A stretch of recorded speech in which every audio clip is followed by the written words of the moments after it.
పంగిడి ఎప్పుడు తెచ్చావు పత్తి? తెచ్చినారా? మొదటిసారా? ఏం ధర వస్తుందంట? ధర ఏం పడుతుంది?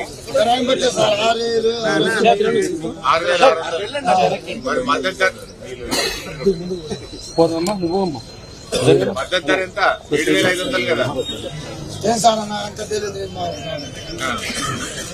మరి 6,600 వస్తే గిట్టుబాటు అయితే కావట్లేదా?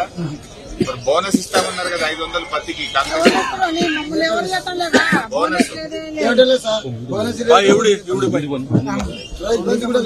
రైతు బంధు ఇవ్వలేదా? 15,000 ఇస్తామన్నారు. లేవు మాకు రైతులకు మందు కట్టలు పెంచారు, పురుగు మందులు పెంచారు, మా స్కూళ్ళు పెంచారు. మాకు గిట్టుబాటు ఏం లేదు సార్. మాకేం గిట్టుబాటు లేదు. పంటలు వార్తలకు మొత్తం ఆగిపోయినాయి. పచ్చి పంట గిట్టున్నాయి, రేట్లే లేవు. రేట్ లేదు. మందు కట్టలు పెంచారు, అన్ని పెంచారు, ఇలా రేట్ లేవు. ధరలు పెంచారు, పత్తి ధర పెరగలేదు. పత్తి ధర పెరగలేదు. 7,500 కదమ్మా. ఏంటండి 6,500 పెట్టడం 7,000 దాకా ఆడిపోయింది. గవర్నమెంట్ చెప్తుంది కదా 7,500 మరి ఆడుకుంటున్నాడు గవర్నమెంట్. ఎవరు కొనలేదు. రైతులకు మొత్తం ఆర్థిక మమ్మల్ని ఏం గిట్టుబాటు లేదు.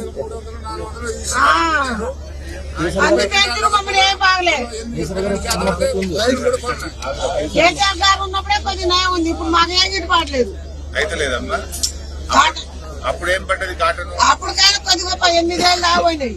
ఇప్పుడు 6,500 6,000 ఇంకా అట్లా కొద్ది మామూలు రేట్ ఏం లేదు. పత్తి పీకేది కూడా రేట్ ఎక్కువ. అన్ని రేట్లు 500 బోనస్ లేదు, ఏం లేదు. మా రైతు బంధాలు లేవు, ఏం లేవు. ఆగా ఉంది మా పరిస్థితి. పత్తి కూడా కొంత వర్షాలు పడి ఖరాబ్ అయింది. దిగుబడి తగ్గింది. ధర కూడా తగ్గింది. ధర పెంచిన మాకు కొద్దిగా వచ్చేది కూడా లేదు. పెట్టుబడి కూడా రావట్లేదు. ఆడదాన్ని ఇంకా మా రైతు బంధం ఇచ్చిన పెట్టుబడి అది కూడా లేదు. ఇంతకుముందు 2 సార్లు ఇచ్చిన 6,200 పడుతుంది. మొదటిసారి 6,200. ఇప్పుడు ఇంకా బేరాలు కాల. 7,500 మద్దతు ధర. 7,500 ధర మాటలకే అయిపోయింది. కేసీఆర్ ప్రభుత్వం పోయింది. అన్ని మాటలు. ఇంతకుముందు మార్కెట్ 8,000.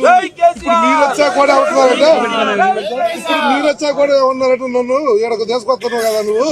ఇప్పుడు ఇన్ని రోజుల నుంచి ఆయనకు మార్కెట్ గుర్తు రాలేదంటారు. ఆయన 8,000 కాబట్టి ఎవరు రాలేదు. 22,000 రూపాయలు మిర్చి అమ్మింది. ఆయన ఎవరు రాలేదు. రైతు 6 కాలం పండించి 7 వర్షాలకి పట్టాలకు చాలా డబ్బులు పట్టాలు కొనుక్కొని ఈ పంట దాచుకోవడానికి సరిపోరా. పెసల మీద మొన్న 6,000. బీమార్లో అదే పెసలు ఈ కుప్ప 6,000 అంటారు, ఆ కుప్ప 5,000 అంటారు, ఆ కుప్ప 3,000 అంటారు. కాటా వేసి మొత్తం ఒకటే లాటేసుకొని పాటు దళారి వ్యవస్థ అయిపోయింది. 6,200 వచ్చింది. రెండోసారి తెచ్చిన. ఇంకోసారి ఉంది. ఎకరానికి 6 నుంచి 7 క్వింటాలు తగ్గిపోయింది. కూలీలు 500 ఇస్తేనే మహిళలు కూలి తీయటం. దేనికి సరిపోట్ల. రైతు బంధు రాలేదు, రుణమాఫీ కాలేదు. అసలు ఇప్పుడు మందు దాకా పరిస్థితి వచ్చింది రైతులందరూ.